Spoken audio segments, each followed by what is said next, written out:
Friends, goodness and wisdom to all, welcome at the Summary Club. Today we will tell you a summary of a lecture by Tatyana Chernigovskaya, How to Teach Your Brain to Learn. We will highlight important points and conclusions from this lecture because it almost blew up the internet in its time, having collected more than 3 million views. And this again, considering that this information is not at all entertaining but educational. And of course the main thing promises to teach our brain, finally, to really learn quickly and effectively remember the necessary information. The fact is that Tatyana Chernigovskaya is a famous Soviet and later Russian scientist in the field of the theory of consciousness, neuroscience, and psycholinguistics. Moreover, this is really one of the rare adequate scientists who can convey the latest scientific achievements in simple and, most importantly, interesting language, not just referring to 150 volumes of boring literature. In this lecture Tatyana Chernigovskaya talks about the brain and how to make the brain learn. But this lecture was very long, more than an hour, and some thoughts are a little confusing, so we as a portal of learning and self-development today will make you a little reminder and give a brief outline by which you can remember the main points if you have already heard it or learn all the useful information from it, having spent only 20 minutes of your time. The brain is designed to learn.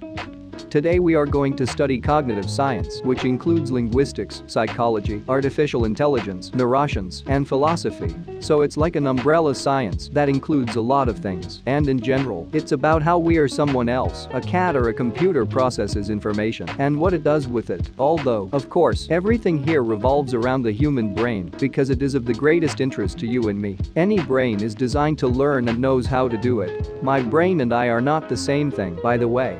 The phrase, my brain is very presumptuous. He's the one who should say, I'm actually the one in charge because I'm in control of the situation, which is actually true. He's in control of the situation. Moreover, it is possible that it is our brain that generates time, as well as mathematics, music, language, and many other things that would not exist at all without it. It is also very important that the brain is learning every minute, even if we don't realize it. The brain learns continuously and knows how to do it even without our conscious participation. The brain has a way of remembering everything. Everything you see, hear, feel, smell, taste, so everything that you put in it will not disappear without a trace. If you read bad books, listen to bad music, socialize with bad people, drink and eat bad food, and anything else, all this is somehow stored in the brain, and you may not even be aware of it. What does Tatyana Chernigovskaya say about the brain? The brain is like the universe. There is nothing on this earth more complex than the brain, and we do not yet fully know how it works. Ordinary people believe that we consciously make decisions, but in practice, most things never enter our consciousness. The brain actually does everything on its own. There are functional blocks in the brain, each doing something different. One is for language, the other for visual images. But at the same time, you cannot say, for example, that there is a separate area that deals with speech, because in fact the brain controls everything. Another important thing is that the brain can actually hold as much information as you want.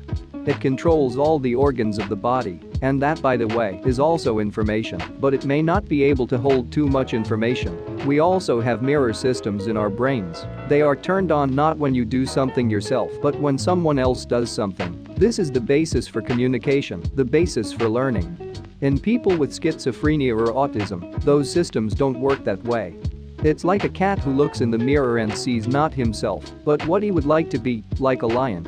The ability to construct a model of the mental other gives man a great advantage because we can anticipate the actions of any other person. There is a certain technique that will show us what is going on in the brain when we do this or that. You can now tell what state a person is in, happy, sad, angry, afraid. What we still can't do with all our technology is read minds. Not all areas of the brain develop evenly. The areas of the brain that solve difficult logical problems will grow by about age 18, depending on the individual. And for some parents, if their child hasn't written a symphony or discovered the theory of relativity by the age of 4, it's already out of order. But you can't make demands on a child when he doesn't yet have the right brain for it. It is better for him to solve simpler problems. 2 bears plus 3 bears. Subscribe to the Summary Club and watch short versions of the most popular and useful videos every day. There are gender differences in the brain. Male and female brains are different. It's not in the sense of which is better, which is worse. I warn you, this is not a feminist statement. but the female brain works more efficiently. This is because a woman has a special role. She has to keep the hearth translated into everyday language, she has to navigate a constantly changing environment, and she has to keep her children. She is observing this dangerous world and training her brain in the process. We need to teach women and men differently. For example, boys should be taught more in the cold. Their brains respond to heat in such a way that boys just fall asleep. Expensive British private schools for boys do cooler than girls' schools. It's important that it's in the expensive ones. No one there used to save coal, and now electricity. They realized over the centuries there that if you raise the temperature by a couple of degrees, the boys, in general, stop perceiving any information. They need more running, more space. They need to do more things together. Competition is very important to them, and they need constant praise. Oh, how well you solved the 2 plus 3 problem, as no one in the world has ever solved it. You're really good, I'm proud of you. Girls, on the other hand, should have more colors, bright surroundings and things help them learn, and also a trusting relationship with the same teachers to look eye to eye. This improves the perception of the material. Oh, what pigtails you have. Oh, what a necklace you have today. Girls also need so-called controlled risk. You can make a girl fall, for example, but not break her legs. That way she will know what to do if she really falls. She should know what to do afterwards. That is, you have to expose girls to some risk but control it. Teaching girls and boys separately, in general, makes sense, but then again, it's not that principled either. Also, playing music in early childhood greatly accelerates and activates the development of the brain. It's an early intensive brain workout because it's a very different type of brain work. These longitudes, you have to pay attention to the child, where to accentuate. This kind of training greatly improves the quality of the neural network and the plasticity of the brain. People at an advanced age begin to have poor speech understanding, but those who have been practicing music don't have that, and at an older age they also push back Alzheimer's disease. Forgetting, distractions, interruptions, and sleep. Often this is not a hindrance but an aid to your brain in mastering any material. When they say, you get distracted, that's why you can't learn anything. He is distracted, and thank God for that. It's not enough to memorize, you need to be able to get the information correctly. And the brain needs time to get to it, because there has to be a period of time for what goes into our brain to go to another part of the brain, from which we can then take it all out. The best thing is to quickly learn what needs to be learned and go to bed. I think everybody remembers that situation when you really prepare for an exam, you come in, you pull out a ticket, you know you've definitely studied, it's blank, nothing. You get a D, you go home, in grief you go to bed, and in the morning you wake up, you didn't learn anything else the second time, but you know it all. Where was it? It was there, so you couldn't get to it. That's why, the night before the exam, you better just go to bed.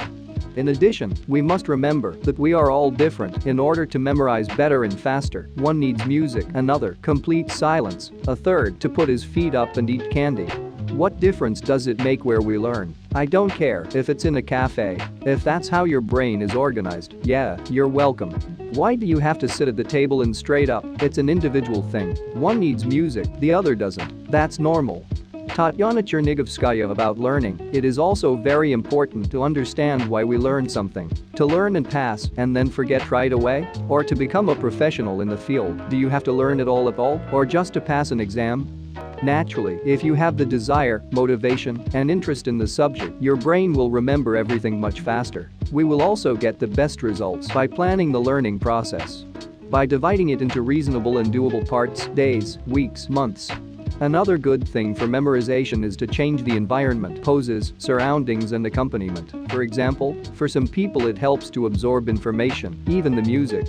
For better assimilation of information, you can also take 15-minute breaks. This is an additional factor for stabilizing the material learned. And movement can help memorization, because the body helps. You can walk, lie down, or even jump or ride a bike. These are all memory aids. For example, the famous Steve Jobs is said to have often held important meetings while walking in the parks, not in stuffy offices, and most of all he liked to think on the go. And also, of course, oral retelling of what you have learned to someone or yourself also greatly contributes to memorization.